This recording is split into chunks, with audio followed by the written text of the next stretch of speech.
Today's Cloudcast is sponsored by our friends at The Cyberwire. If you have trouble keeping up with the latest cybersecurity news, we recommend The Cyberwire's daily podcast. Each day, they give you an informative 20-minute recap of the latest and most important updates in the industry. They keep their content concise, accessible, and relevant, separating the signal from the noise in an industry overloaded with information and competing messages. We here at the Cloudcast, we listen to stay up to date every day, and we think you should too.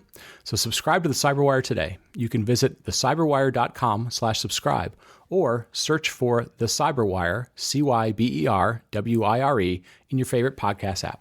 Cloudcast Media presents from the massive studios in Raleigh, North Carolina. This is the Cloudcast with Aaron Delp and Brian Gracely, bringing you the best of cloud computing from around the world. Good morning, good evening, wherever you are, and welcome back to the Cloudcast. We are coming to you live from the massive Cloudcast studios here in Raleigh, North Carolina. Hope everybody's doing well. We are now into November, just a couple of months left here in not only 2019, but in this decade. So we're going to be moving into the 2020s here very soon. Hope everybody's enjoying the last few moments of your 2010s, your 2019s. Hope everybody's doing well and getting ready for sort of not only trade show season, a lot of trade shows coming up, but also holiday season. So hope everybody's doing well. We are going to skip cloud news of the week this week, mostly because there's a couple of big trade shows that are going on this week. We are going to do some summary things in next week's show, and we'll also do some summaries in the cloud news of the week. This week, we're going to do something that's kind of a follow-up that we did last year. We had an opportunity to work with the MetLife Digital Accelerator program, which is powered by Techstars and happens to be located here in Cary, North Carolina, which is right next to us here in Raleigh. It's an opportunity for us to sit down and really get to know some entrepreneurs. We've always liked to follow entrepreneurs on this show, and Techstars sort of acts as not only the facilitator of the event, but a little bit of the VC to get the program started. Last year we did like 3 or 4 shows with a number of the startup companies there, really kind of focused on how they were disrupting the insurance industry. And again, this is sponsored by MetLife. It's kind of an interesting way of looking at how corporate companies are trying to sponsor innovation, looking for new ideas. These companies that could become part of MetLife at some part, but they also could just be, MetLife gets an opportunity to really see what the innovation process happens. So we're very thankful that we get a chance to talk to these companies. This week, what we did was we sort of broke it down. We're going to have 2 shows this week. We're going to kind of break it down, 4 different companies, 2 on each show.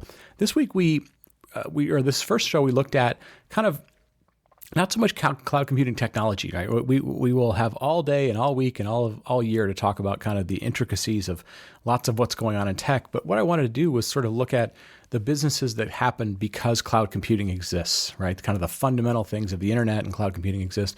So we really looked at a couple of companies this week. One is called The Difference, and the second one is called Zogo Finance. And while they're very different companies, The Difference is very focused on getting you access to counselors and therapists anytime you want, anywhere you want to. So very important for those of you that, maybe going through some things, maybe a little bit of burnout from technology or just anything where you need to have access to a therapist. And Zogo Finance is sort of unique. It's started by some folks here at Duke University or around the area who are really looking at how do we teach kids about finance and financial literacy. What I thought was very interesting, if we go back 10 years, 15 years, these businesses really have no way to exist, and they're very different in how we think about what we trust, how we trust the internet, how we trust people that are, electronically connected to us as opposed to, in some cases, face to face. And so I thought it would be interesting to really look at these 2 companies in that light of how we've really changed our perspective on, who we trust, how we trust them, how we trust our emotions, how we learn, important financial things, very personal things. And these are 2 companies that are really trying to address that in a way that really fits the new generation of people that are tied to mobile, feel comfortable doing things over the internet. And so we're going to get to these 2. They are back to back. The first one runs about 15 minutes with Bea from the Difference, and then we get a chance around the 15-minute mark. Or 15 minutes or so in to have a chance to talk to Zogo. So I think you're going to enjoy both of them. 2 really interesting young entrepreneurs who are trying to sort of shake things up, but really provide very cool services, to potential audiences. And again, really kind of interested in the dynamics, the psychology of, what people now trust and how they trust some of their most personal things, communicating and interacting over the internet. So hope you enjoy the shows. Let's go ahead and get to both of those interviews. Today's episode of the Cloudcast is sponsored by Datadog, the monitoring platform for cloud scale infrastructure and applications. Datadog provides dashboarding, alerting, application performance monitoring, and log management in one tightly integrated platform, so you can get end-to-end visibility quickly. And it integrates seamlessly with AWS, so you can start monitoring EC2, RDS, ECS, and all your other AWS services in minutes. Visualize key metrics, set alerts to identify anomalies, and collaborate with your team to troubleshoot and fix issues fast. Sign up for a free trial today, and Datadog will send you a free t-shirt. Visit datadoghq.com/cloudcast to get started. That's datadoghq.com/cloudcast. And we're back. And, folks, one of the things, obviously, we talk a lot about new technologies and how they're changing the world, but we don't always talk about, the sort of personal impact of how these technologies are changing, how we interact with each other, how we improve our lives, how we use cloud technologies to try and, just deal with the day-to-day we have. And so very excited to have Bea Arthur, who is the co-founder and CEO of a new company called The Difference. Bea, welcome to the show. Thank you, Brian. It's so good to be here. We're gonna kind of get into The Difference, but prior to starting it, give us a little bit of your background. You're in the MetLife incubator program. What from your background made you a great sort of founder and starter of this particular company at this time? I'm currently in the Techstars MetLife Accelerator down here in Cary, North Carolina. I'm based in New York. I have been there for 14 years. I did some time out in San Francisco. I was actually in Y Combinator in 2014 with the previous company. It was called In Your Corner. With that company, I was actually the first African-American female founder in YC. And so they answered, but I started my career as a social worker. I have a dual master's in counseling and clinical psychology. So the short answer, which probably isn't the best answer, is that I walked ass backwards into startups. Literally, my last company, I was a domestic violence counselor making $38,000 a year. I had no technical experience, no technical co-founder. And I started the company nights and weekends while I was literally a social worker. So even though I didn't have tech experience, we did have product market fit from day one, and we had press from day one. And so eventually you learn all the other skills. And that's why I'm so glad there's podcasts like this now, because I had to figure everything out by error. But we still did really well with that company. Like I said, we were in YC, we were on Shark Tank, I was in BuzzFeed, MTV, NPR. We were in business for 5 years. But like I said, I didn't have any technical experience. My platform had a lot of technical debt, which turned into my personal debt. And then right when online therapy was getting going, Talkspace came out of nowhere and had they always say not to worry about the big competitors, but they're there. So we couldn't catch up. So we closed. We closed in 2016. But I decided I wanted to finish what I started. And nobody knows this category more than me. I feel like I created it. I studied the landscape. I know all competitors.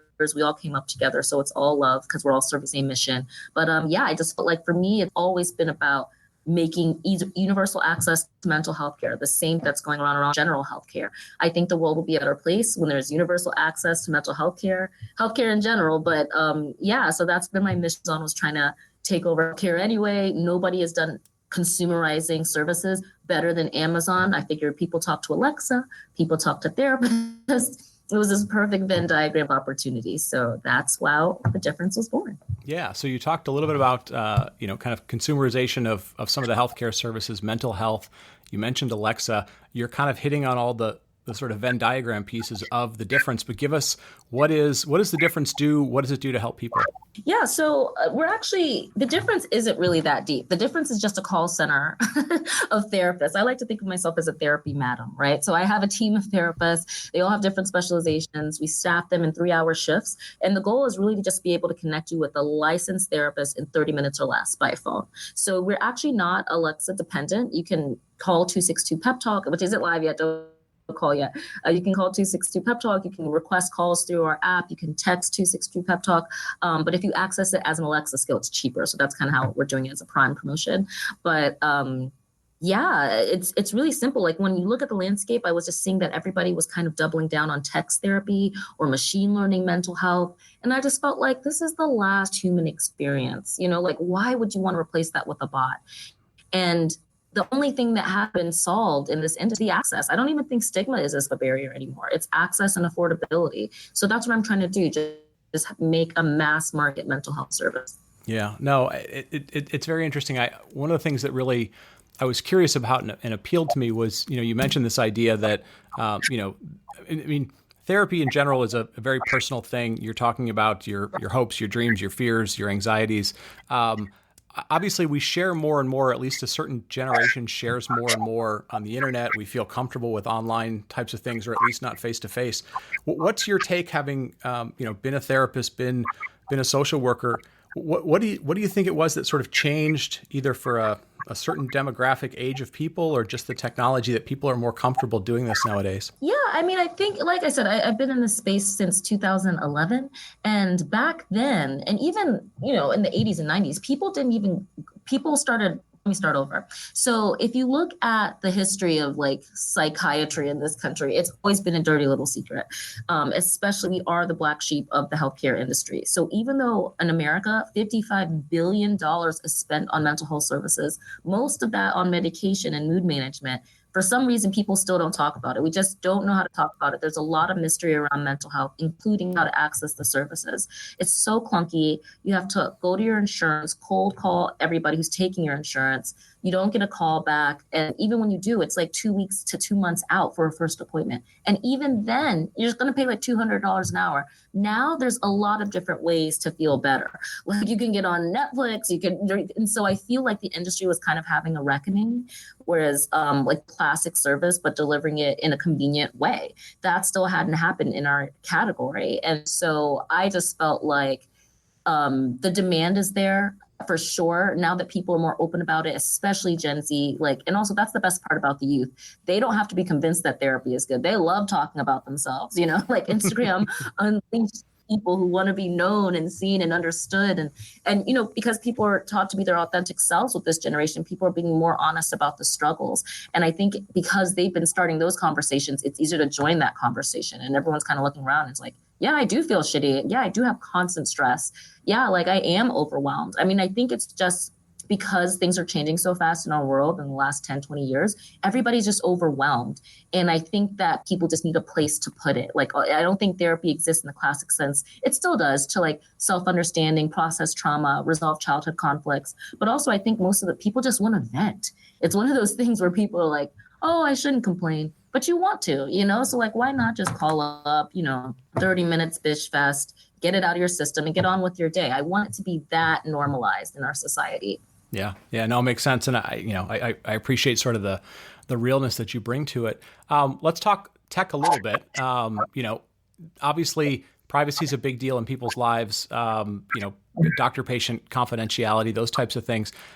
When you have this shared service, how do you keep track of doctors' notes? How do patients have access to their data? Those types of discussions. Yeah. So there's still a gray area about practicing telemedicine and teletherapy in particular. We do our part by like double, triple encrypting all data in transit and at rest. But the most important thing that we do is we don't operate like a traditional group agency, because we're not a group agency. We're basically virtual confidential consultations. We don't keep records. We don't keep records of treatment or discharge plans. The only thing we do is we tag the category of your conversation. And that's mostly for help us staff. So for example, we like to know how many people are calling about a breakup versus work stress versus a recent death. That kind of helps us staff our specialists. But other than that, we don't need to keep your records, because we don't make any diagnoses and we don't prescribe medication. We don't need to keep your records. Unless your therapist does, but even then that's on their own computer, which operate, and they are all independently licensed and insured by malpractice. So we've introduced several layers. Also, whenever you call into the difference, you get a new PIN every time. You have to voice verify. We take it very seriously. This is the most personal conversation you can have. So I certainly understand people's hesitance, especially when we were launching with Alexa as one of our main distribution models. I certainly, obviously, I've been working with Amazon since last year. I obviously have, Google alerts on her, and she's had some bad PR about privacy. But I will say, from my experience with Amazon, they very much care about this. But as far as the difference as an Alexa skill, it's very separate. Like the only thing Alexa does, it's the equivalent of saying, Alexa, call Kelly. It's the difference is just a number. It's a call center. Alexa more functions as our receptionist. She connects to our agency that's completely separate. You have to create an account with the difference specifically. No information is shared with Alexa, except that you have an account and you have the Prime discount. That's it. So but I think things are changing. Alexa's still a very young technology. I love voice tech and everything I've learned since I've been in the space. It's still early, but I do think, again, it'll be a key part of our lives in the near future. And since her defining feature is providing answers and guidance quickly and conveniently, I want that same methodology to be applied to counseling. Yeah, no, I like it. The sort of the other question that comes from a follow-up perspective, I think about, we have this on-demand economy. We all sort of got started with it with things like Uber and so forth. That was kind of a personal thing. You took a ride. Eventually, it adapted to the way people do stuff collaboratively.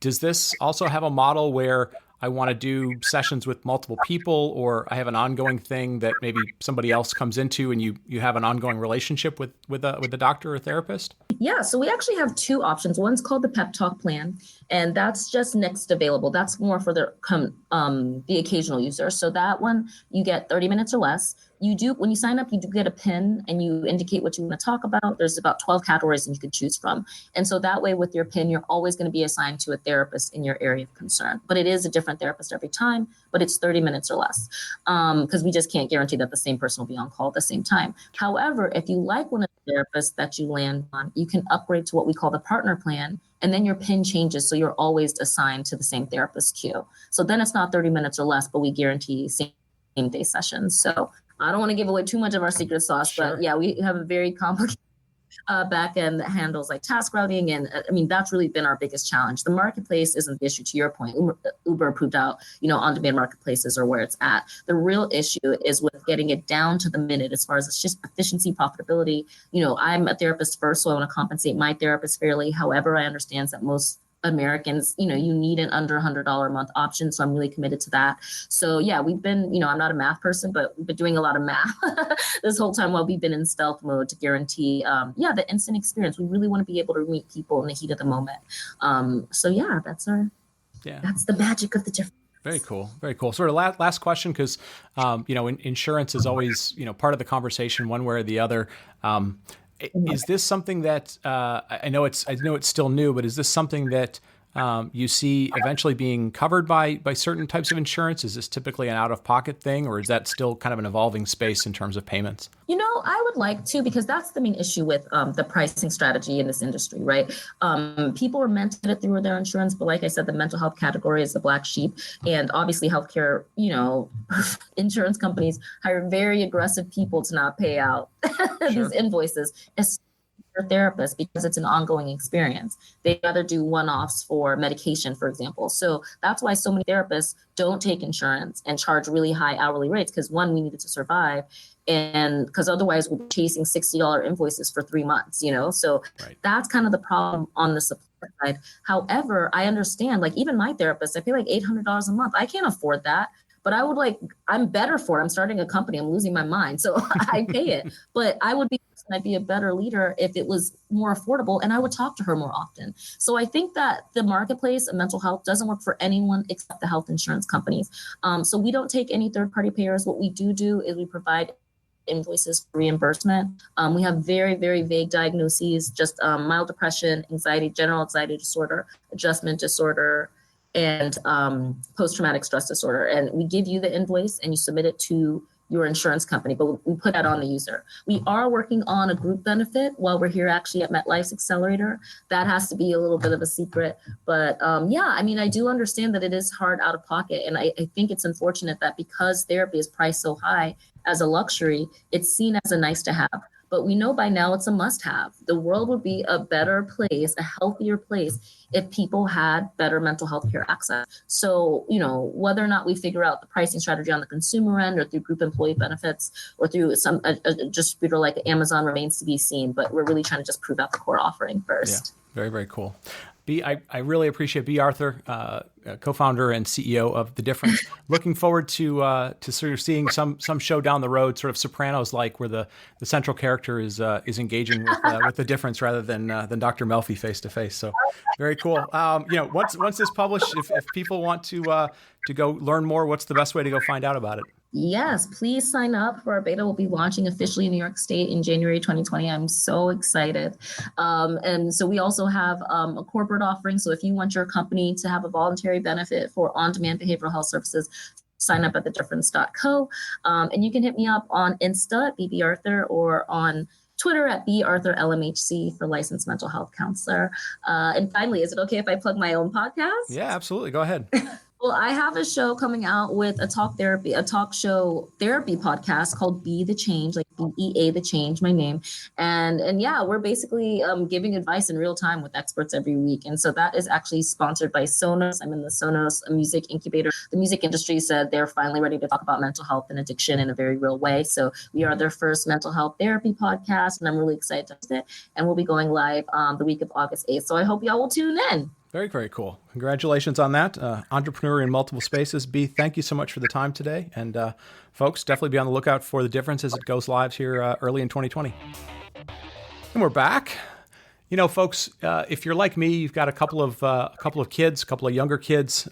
You are, constantly trying to, not only deal with them asking you for money all the time, but hopefully teaching them enough things that someday they will make their own money. They will learn skills in school to be able to make their own money. And then hopefully you teach them enough, a few things in order to be able to save that money, grow that money, and be able less dependent on parents down the road. So today, very excited to talk to a company that's kind of trying to help those of us that are parents that want to help our kids. So very excited to have Bolin Lee, who is co-founder and CEO of Zogo Finance, a company here in Durham, North Carolina. So Bolin, welcome to the show. Thank you. Thanks for inviting me.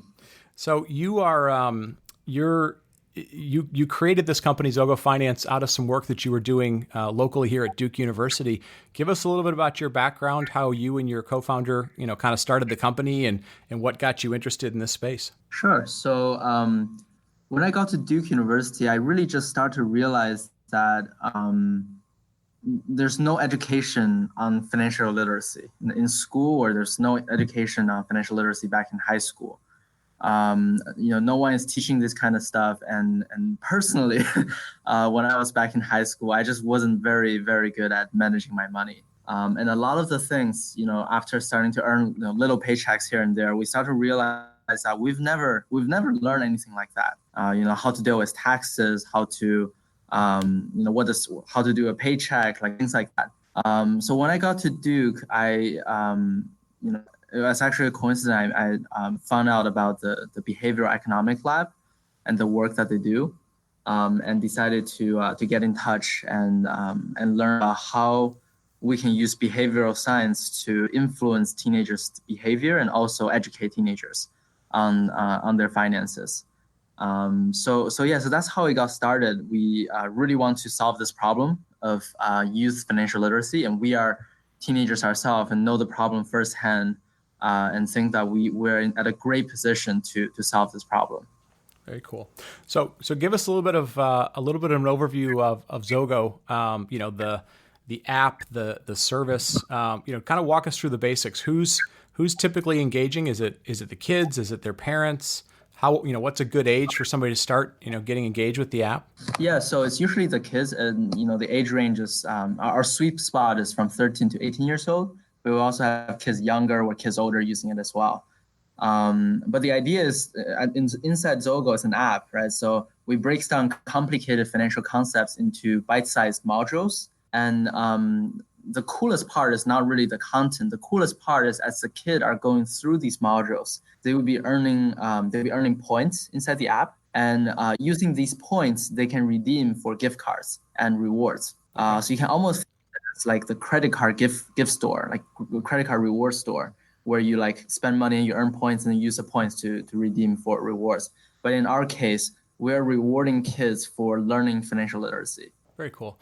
Now, help us a little bit with the scope. So financial literacy can be lots and lots of things, right? You talked about getting a paycheck, taxes, maybe understanding a little bit about the stock market or how to deal with the bank. What's the scope of kind of the things that people can learn, and what are, is this sort of an individual thing, or do kids do it collaboratively with other kids? Yeah. So first of all, we basically look at the national standards for financial literacy and based our content off of that.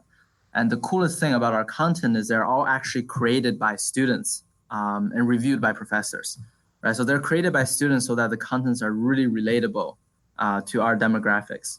And in terms of the interactions in the app, right now we just have the kids version. So the kids can download it, start using it.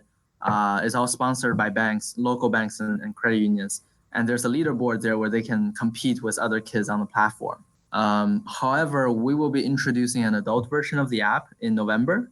And in that case, the adults will actually have an app as well and learning about, harder contents. And the adults will be competing with the kid on learning financial literacy. Interesting. And all of this is sort of backed by, a bunch of research that's gone on with the lab, the behavioral lab, economic behavioral lab over at Duke. So we partner with their behavioral scientists and really look at how teenagers are learning these days, right? And what we realized is that a lot of the times there's no incentives to learn these stuff in the classroom, right? And even when they're required, they're not really counted toward the GPA. So there's not really incentive for kids to learn in the classroom. And through research with a behavioral scientist, we realized that a really interesting way of solving this problem is actually giving the kids some reward and some cash rewards, and hence where the idea came from. Is the type of learning sort of visual learning? I know my kids in particular, who are just becoming teenagers, learn a lot of things through YouTube and sort of visual stuff. Is this more kind of text-based? Is it interactive? Is it videos? What can people might potentially expect? This is actually very text-based. So for each we have over 300 modules on the app. For each module, there are 5 Twitter-style snippets. And then after the 5 Twitter-style snippets, there are 5 quiz questions corresponding to the snippets. So you can think of it almost like a trivia game. Like the kids just go through and learn through these questions. There are not a lot of graph or not a lot of animations and things like that. It's very straightforward. And the kids can go through them very quickly. And what's kind of your hope? If you said, hey, you're a kid who got involved when you were 13, maybe you did it for a little while, or you got started when you were 16 when you first get a job, like what maybe can you expect if you stick around in it for 6 months or a year or longer? What if I was a parent and I said, hey, you've been using the Zogo app, what might I expect for a kid that was, at least moderately interested and excited about the kind of rewards programs? Yeah. So number one, I think the kids will definitely have a much higher financial literacy level than other kids in terms of just, general knowledge of financial literacy. And I think number two is the kids will become more conscious of their decisions and behaviors in real life and realize that, sometimes the things that they read about in the app, can be applied to the real world.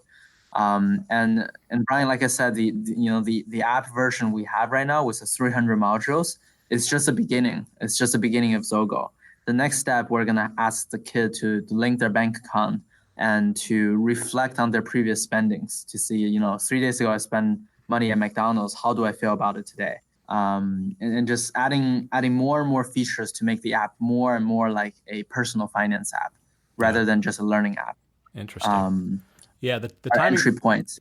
Yeah, the timing of that is very interesting. As we start to see things like the Apple credit card start to come out, and it doesn't want to just be a credit card. It wants to kind of give you some sense of, what you bought.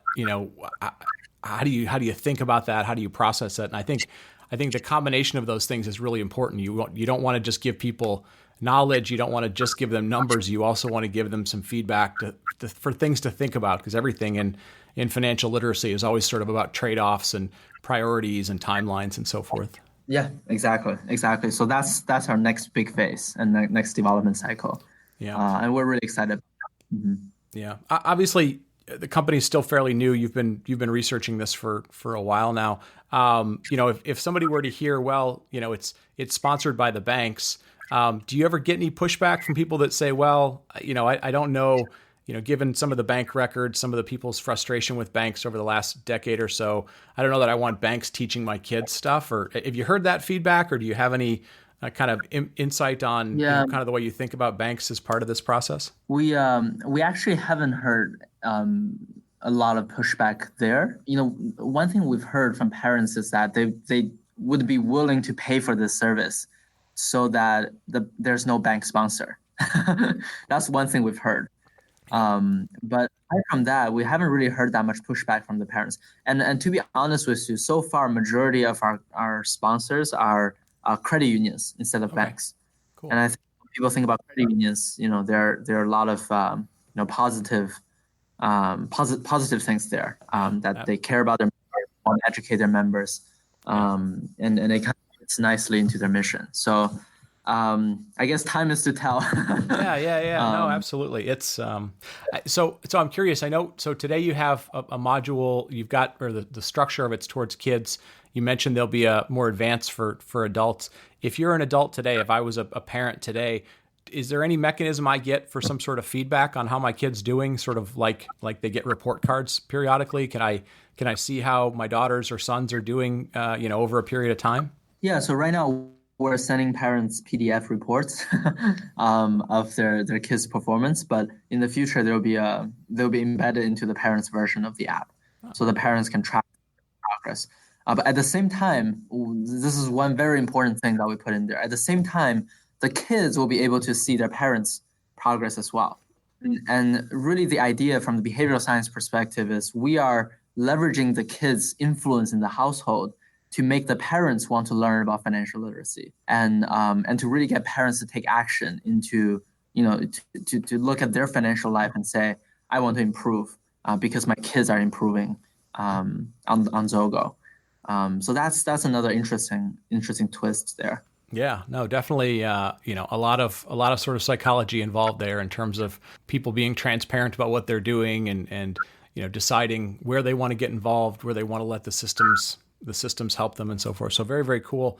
The work that you're doing. If anybody is interested, they're hearing about it on the show. How can they go get the app? How can they go start participating on the platform? So we're currently not live yet on the platform, but if you're interested, go visit Zogo, www.zogofinance.com, and check out the app. And you can download it on your phone, but you need an access code, institution access code, in order to get in. Mm-hmm. As we start, getting more and more credit unions and banks to sponsor the program, hopefully, your bank or your credit unions will be a partner of Zogo, and you can start using it with their access code. Okay. So it'll initially be tied to specific sort of sponsors, you being associated with them or your family being associated with them. Got it. Yeah. Okay. Mm-hmm. Very, very cool. And it just, obviously things are still new. You're part of the accelerator program. Do you have a rough timeline when you say, hey, we think we'll be kind of more readily available, or is it all dependent on just kind of growth of the company? So we're launching with 10 credit union partners on October 31st. Oh, that's going to be our first release. We're super excited about it. It's going to reach about 700,000 people in the U.S. With these 10 credit union partners, and they're all over the place. They're in 10 different states. So that's our official launch day. Very, very cool. Well, listen, with that, I'm going to kind of wrap it up. Bolin Lee, co-founder and CEO of Zogo Finance, thank you so much for the time today. Folks, like you mentioned, if you're listening to this after October 31st, which will be around the time when the show publishes, definitely, take a look at the app, take a look at the credit unions, that, the initial sort of sponsors that are associated with it. And, if you're interested in getting your kids involved with it, maybe a chance for you to reach out to your bank, your credit union, and see if they'll want to participate as well. So very, very cool. Well, definitely something we'll be keeping an eye on, especially for those of us with kids. Bolin, thank you for the time today. We really appreciate it. And we're going to wrap it up there. Thank you for listening to The Cloudcast. Please visit thecloudcast.net to find more shows, show notes, videos, and everything social media.